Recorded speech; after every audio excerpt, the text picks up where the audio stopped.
एक नल राजा था। उसकी रानी का नाम दमयंती था। एक दिन उनके महल में एक बुढ़िया आई जो सांपदा माता का डोरा बांट रही थी और कहानी सुना रही थी। बुढ़िया के आसपास बहुत भीड़ हो रही थी। सब औरतें डोरा ले रही थी। रानी ने महल के ऊपर से देखा और दासी से कहा कि नीचे देखकर आओ, यहाँ भीड़ क्यों हो रही है।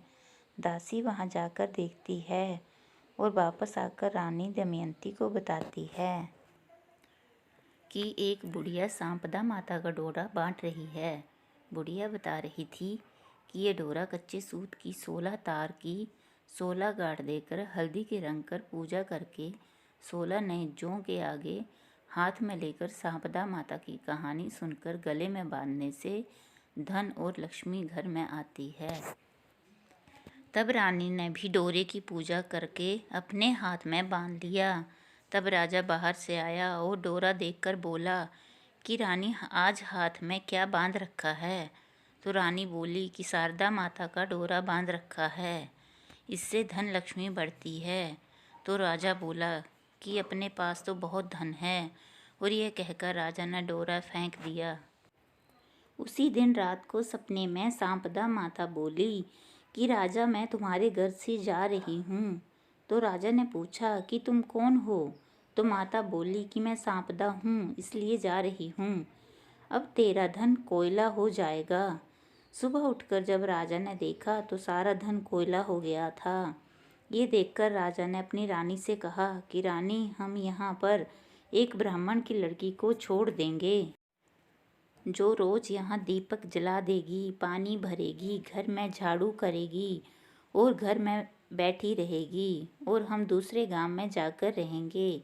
जब वह तालाब पर पहुँचे तो राजा ने वहाँ पर 2 तीतर रानी को लाकर दिए और कहा, तू इन्हें भून कर रख, मैं अभी नहाकर आता हूँ।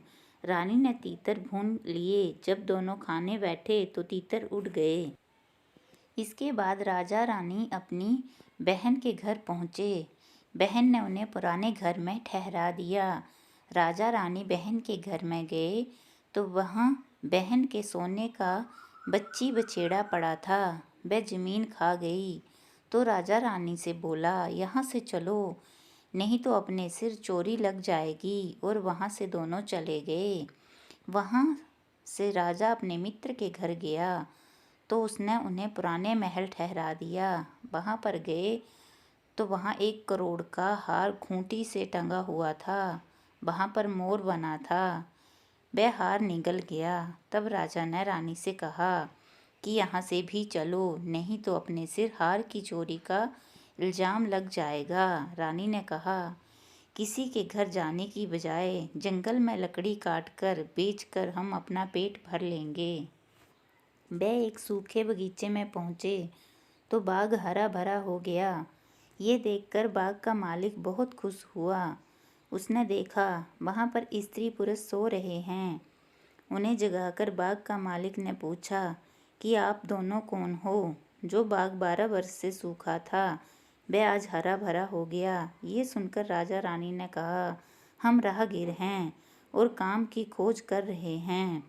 ये सुनकर बाग के मालिक ने उन्हें वहाँ पर नौकरी दे दी।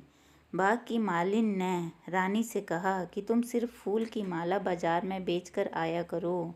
एक दिन मालिन कथा सुन रही थी और डोरा ले रही थी। उसने रानी को बताया कि ये सांपदा माता का डोरा है।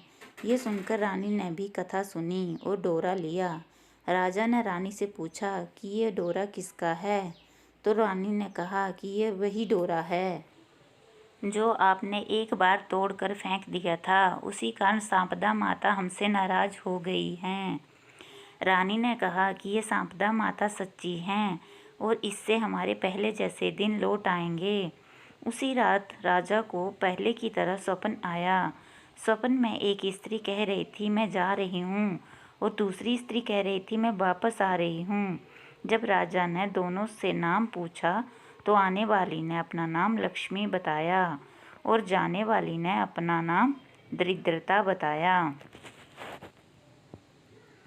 तो फिर राजा ने पूछा कि इसका पता कैसे चलेगा। जब सांपदा माता ने कहा कि जब तुम सुबह कुएं से जल भरने जाओगे तो पहली बार में जो जौ निकलेंगे, दूसरी बार पानी निकलेगा, निकलते समय हल्दी की गांठ निकलेगी और तीसरी बार कच्चा सूत। दूसरे दिन सब कुछ वैसा ही हुआ।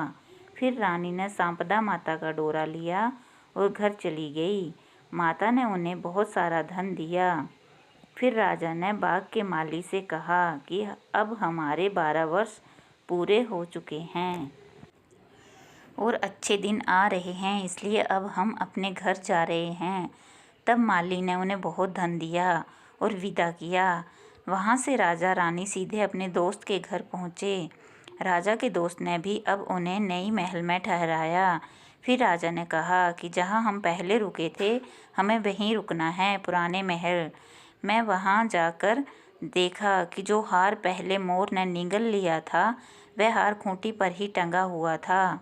अब राजा को विश्वास हुआ कि उसका कलंक उतर चुका है। उसके बाद वहाँ पर गए जहाँ पर धरती ने बच्ची को निगल लिया था। वह बच्ची भी वहीं थी। ये देखकर राजा ने रानी से कहा कि अब हमारे अच्छे दिन आ गए हैं। वहाँ से विदा होकर राजा रानी सरोवर के किनारे पहुँचे तो दोनों तीतर पड़े हुए थे। वे समझ गए कि ये तीतर वही हैं जो उड़ गए थे। वहाँ से राजा और रानी अपने महल की तरफ गए और देखा कि जो दरवाज़ा टेढ़ा हो गया था वह ठीक हो गया है। सोने की झाड़ियाँ आ गई हैं, दातन हरी हो गई है और जिस ब्राह्मण की बेटी को दीपक जलाने के लिए छोड़ गए थे अब उसे उन्होंने धर्म की बेटी बना लिया और बहुत सारा धन देकर उसका विवाह भी कर दिया। इसके बाद रानी ने सांपदा माता का उज्जवल किया, 16 ब्राह्मणियों को भोजन करवाया और उन्हें 16 तरीके का दान किया। हे सांपदा माता, जैसी राजा को पहले दिया वैसे किसी को मत देना और जो राजा को बाद में दिया वैसा सभी को देना। जय माता दी। धन्यवाद।